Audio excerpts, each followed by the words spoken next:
Hi friends, అందరూ ఎలా ఉన్నారు? ఈరోజు మన కిచెన్లో టమోటా రసం అయితే రెడీ చేస్తున్నాం. నేను చెప్పినట్టు టమోటా రసం చేస్తే ఒక 2-3 ముద్దలు ఎక్కువ తినేస్తారనుకోండి. సో ఇప్పుడు టమోటా రసం స్టార్ట్ చేద్దాం. టమోటా రసం స్టార్ట్ చేయడానికి మనం తీసుకున్న టమోటాలు ఇలా 4 పీసులుగా కట్ చేసుకొని పెట్టుకోవాలి. వాటిని స్టవ్ మీద వేడి నీళ్ళల్లో అరగంట కాకపోయినా 10 to 15 మినిట్స్ వరకు ఉడకనివ్వాలి. హై ఫ్లేమ్లో అయితే 10 to 15 మినిట్స్లో ఉడికిపోతుంది. ఇప్పుడు హై ఫ్లేమ్లో అయితే నేను ఉడికించాను. 10 to 15 మినిట్స్లో అయితే ఉడికిపోయింది. ఇలా పైన పీల్ అయితే పోయేటట్టుగా ఉడికింది. ఇప్పుడు మనం ఈ టమోటాలను పక్కన తీసుకొని పీల్ అంతా క్లీన్గా రిమూవ్ చేసేసి ఒక ప్లేట్లో పెట్టుకుందాం.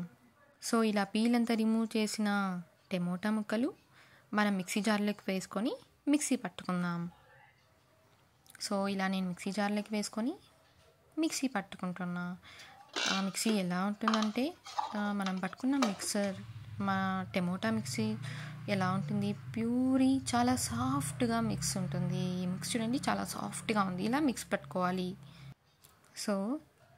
ఫైనల్గా మనం ఏం చేస్తున్నాం, టమోటా రసం స్టార్ట్ చేస్తున్నాం. ఇలా స్టార్ట్ చేసుకున్నప్పుడు స్టవ్ మీద ఆయిల్ పెట్టుకొని ఆయిల్ వేడైన తర్వాత మనం జీలకర్ర సాసవులు వేసుకొని వేడి చేయాలి. సాసవులు చిటపటలాడాలండోయ్, లేకుంటే ఫ్లేవర్ రాదు. సాసవులు చిటపటలాడేంత వరకు వేడి చేసి ఒక 2 to 3 మినిట్స్ హై ఫ్లేమ్లో పెట్టి మీడియం ఫ్లేమ్లో అయినా పెట్టి మనం చిటపటలాడివ్వాలి. దాని తర్వాత కచ్చా పచ్చాగా దంచుకున్న వెల్లుల్లి, ఎర్రగడ్డలు, పచ్చిమిరపకాయలు కట్ చేసుకొని పెట్టుకొని కొద్దిగా కరివేపాకు కూడా వేసుకొని ఇలా ఫ్రై చేసుకోవాలి. 2 to 3 మినిట్స్ ఫ్రై అయిన తర్వాత మనం దీంట్లోకి ఇంగువ కొద్దిగా యాడ్ చేసుకోవాలి. నేనైతే ఎంటీఆర్ ఇంగువ వాడుతున్నానండి. మరీ ఎక్కువ చెప్పానని చెప్పి ఎక్కువైతే వాడకూడదు. ఒక చిటికెడు ఇంగువ అయితే వాడాలి. కొద్దిగా చిటికెడు ఇంగువ వేసుకున్న తర్వాత ఒక టేబుల్ స్పూన్ జీలకర్ర మెంతుల పొడి వేసుకోవాలి. వేసుకున్న తర్వాత అలా 1 మినిట్ ఫ్రై చేసుకోవాలి.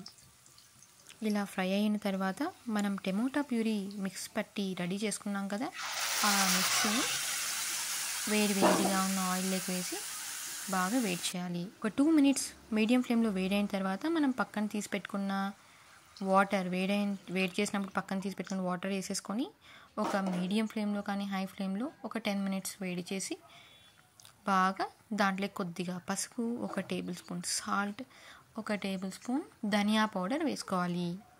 ధనియా పౌడర్ వేసుకున్న తర్వాత ఫైనల్గా కొద్దిగా కొత్తిమీర కట్ చేసుకొని వేసుకోవాలి. కొత్తిమీర అయితే స్కిప్ చేయకండి, ఫ్లేవర్ అయితే బాగా ఉంటుంది. తప్పకుండా కొత్తిమీర వేసుకోండి. చూడండి, ఫైనల్గా మనకు రసం అయితే రెడీ అయిపోయింది. ఈ రసం మనం అన్నంలోకి తింటే 2-3 ముద్దలు ఎక్కువ తినాలనిపిస్తుంది. నేను చేసిన రసం నేను చెప్పిన కొలతలతో మీరు కూడా ట్రై చేసి ఎలా ఉందో చెప్పండి. మరిన్ని రెసిపీస్ కోసం please like, share and subscribe to my channel. ఇంకా మీకు తెలియని ఫ్రెండ్స్ ఎవరైనా ఉంటే నా ఛానల్ని సబ్స్క్రైబ్ చేసుకోమని చెప్పి షేర్ చేయండి.